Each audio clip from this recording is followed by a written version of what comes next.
Iyon, update ko lang po kayo dito sa ating kinatbak na red baleta sa Quinairing. After 2 weeks po, ito na siya. Yan. Yan na siya. Oh. Yan. Yan. Yan. Lumabas na yung kanyang mga shoots na bago. Yan. Yan, ang pula na niya. Oh. Yan. Yan po yung ating red balete na kinatbak at saka Quinairing. Ayan na siya ngayon. Ayan. After 2 weeks po. Ayan. Yan. Yan. Yan po.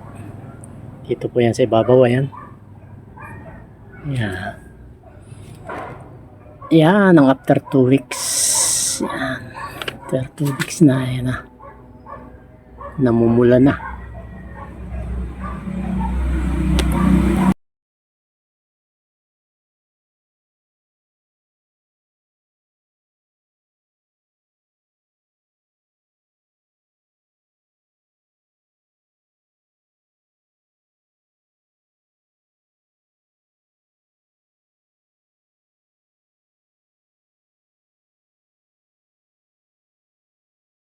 Ayan.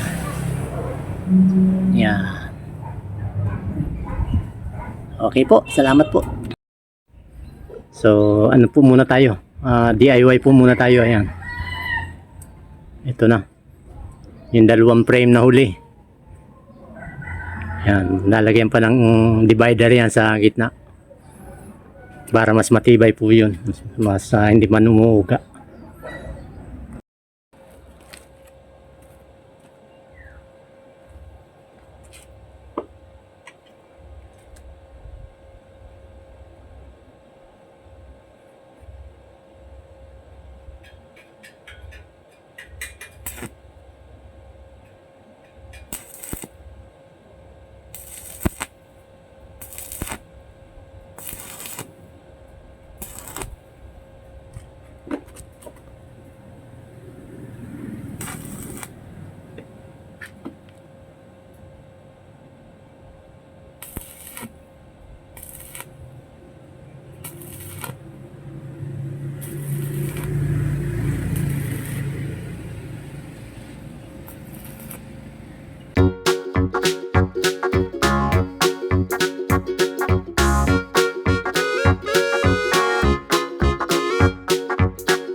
Iyon. Tapos na po natin lagyan ng ng brace sa gitna. Ayan. Ayan. Okay na po 'yan. So, matibay na po 'yan. Ito pa po yung isa. Ayan. So, bali 3. Okay na, kumpleto na tayo.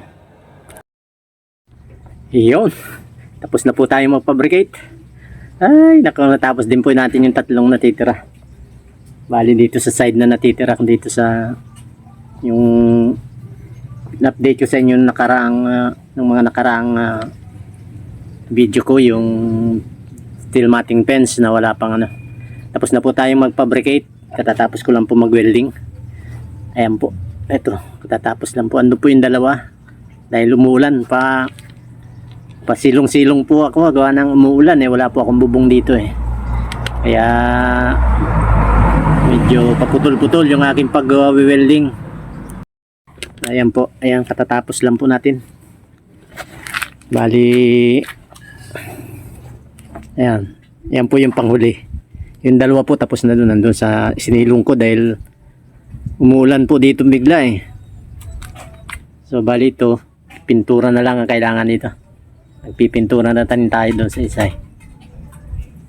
Bali, kumpleto na po yung side na ito, yung natitira kong side. Bali, 4 yun 4 pa yung walang bakod nung huling update ko sa inyo. Ngayon, naikabit ko na po yung isa. So bali tatlo na lang yung natira. Natapos ko na po yung fabricate yung tatlo. Itong tatlong steel matting fence saka yung angle bar na ito po yung kahuli-hulihan. Yan. Yan. So magpipintura na po tayo at saka installation na yung gagawin natin sa sunod na mga ano po. Salamat po ulit sa inyong palaging pagsama. So ayun, tapos na po tayo sa fabrication. Welding and fabrication, okay na po. So installation naman po yung ating susunod na gagawin. Painting at saka installation. Pinturahan natin ito ng metal primer para hindi kalawangin. Saka natin i-install dun sa poste. Ito yung pag-i-install natin. Ayan po.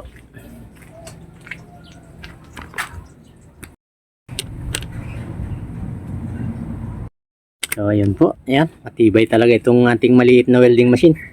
Ito po yung aking ginagamit na portable na welding machine. Ayan, maliit lang siya. Ayan, inverter po to.